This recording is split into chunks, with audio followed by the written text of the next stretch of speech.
Hey, it's Adam Narrow here with Realty One Group Empire. And in this video, I want to give you a formula that'll show you just about how much home you can afford to purchase.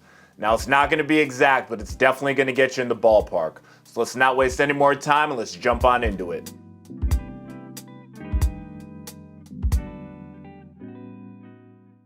Okay, so the first part of the formula we're going to use is we're going to take our gross annual income and we're going to divide that by 12 to get our gross monthly income. In this example, I'm going to use $100,000 a year gross annual income.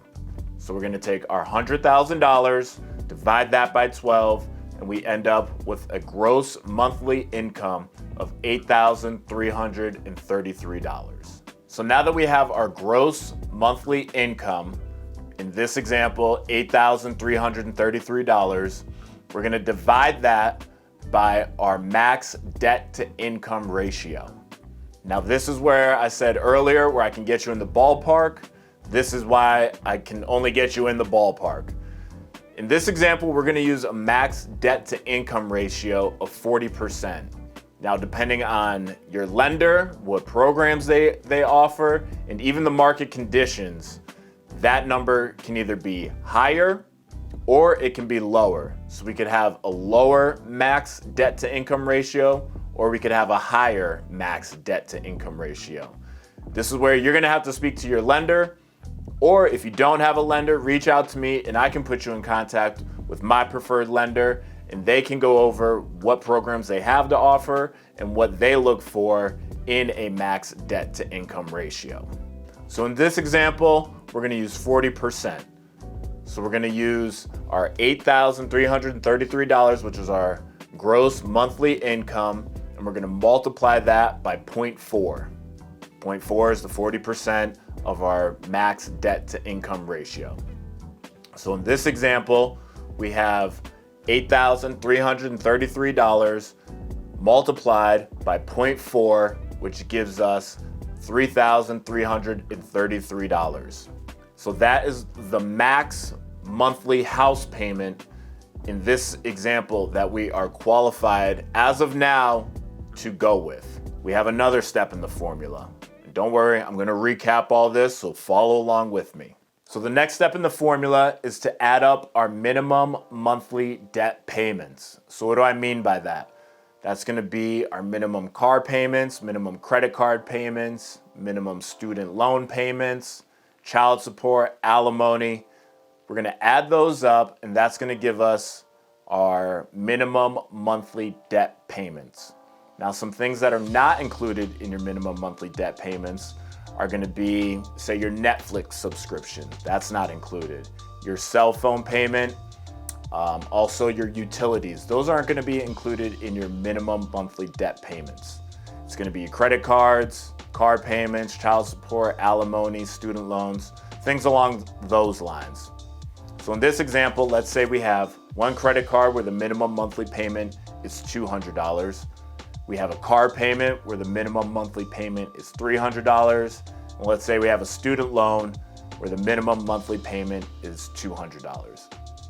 So we're going to add those up and we come up with $700 for our minimum monthly debt payments. So now we're going to take our maximum monthly house payment, which is the $3,333, and subtract from that our minimum monthly debt payments. So we're going to subtract $700 from that. And we come up with $2,633. So as of now, our maximum monthly house payment is $2,633. So that's going to include principal, interest, taxes, insurance, and any HOA fees that are included if the home is in an HOA.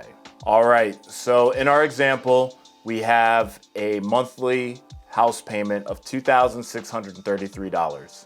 So I have my laptop here. I'm on the Chicago One app, and let's fill this out. So we have our annual gross household income of $100,000 a year. And then our monthly debt minimum payments equals $700 in our example. And keep in mind how I said the ratios, it's going to be different on here. So let's look. As you can see, they have their ratios different. That's why I said I can get you in the ballpark, but it's on you to get on base. So they're using different ratios. I used a 40% example, so we're gonna go with that. As you can see, you can pause the video and see they explain everything just like I did, where the market, your lender, programs that they offer all vary and can be determining factors on what you actually qualify for. So let's move forward. So we have our $100,000 income and our $700 recurring debt minimum payments. So let's compute. And as you can see here, the numbers are different. That's because the ratios are different. So let's go conventional, and let's change our desired payment to the $2,633 that we are using in this example. And some of the variables, they're right here. So the interest rate. If your interest rate is lower, you're gonna qualify for more because your monthly house payment is less. So check out my video, I'll link it up here, where I show you and I give you examples on how you can raise your FICO score to get a lower interest rate. So if your interest rate is lower or higher, that's gonna be a determining factor. Also, taxes. As you can see here, we have a 1.25% tax rate. Some states it's gonna be higher, some places it could be lower. Also, your HOA. If you have to pay an HOA, that can change how much you qualify for as well. So we have our desired payment of $2,633. So let's see how much we would qualify for with this as our monthly house payment. And it changed it on me, so let's put that back to $2,633. And we are at $475,000. Now keep in mind, this is with a 10% down payment. So let's drop it to 5, and let's see what we qualify for at 5%. So we're at $426,000. If you're gonna put 20% down, I mean, we're gonna go through the roof. We're over $600,000. So let's jump on to FHA and let's see what we have there. So let's put this at $2,633. Same thing, interest rate can affect how much you qualify for. Taxes, HOA. It changed it on me, so let me change it back. We're looking at $418,000. Now that's with a 3.5% down payment. Let's see what happens if we go to 5. So at 5, we're at $428,000. Same thing, if you have more. I mean, if you have more of a down payment at this point, you'd probably go conventional, but just to see, I mean, we're at $452,000. So let's check out the VA, where you have no down payment, and we are at $433,000. Zero down payment. So keep that in mind. A lot of determining factors. As you can see here, like I said, ballpark, but you got to do the work to get on base. All right, so to recap, what we're gonna do is we're gonna take our gross annual income, divide that by 12. That's gonna give us our gross monthly income. In this example, we used a maximum of 40% for our debt to income ratio. This varies based on what programs your lender has, who your lender is, and the current state of the mortgage and housing market. So in this example, we used 40%. So we took our gross monthly income, multiplied that by 0.4 to get our maximum monthly house payment. From there, you have to subtract the total of your minimum monthly debt payments. In this example, it was $700. So we subtracted that from our maximum monthly house payment, which gave us our new maximum monthly house payment, which in this example was $2,633.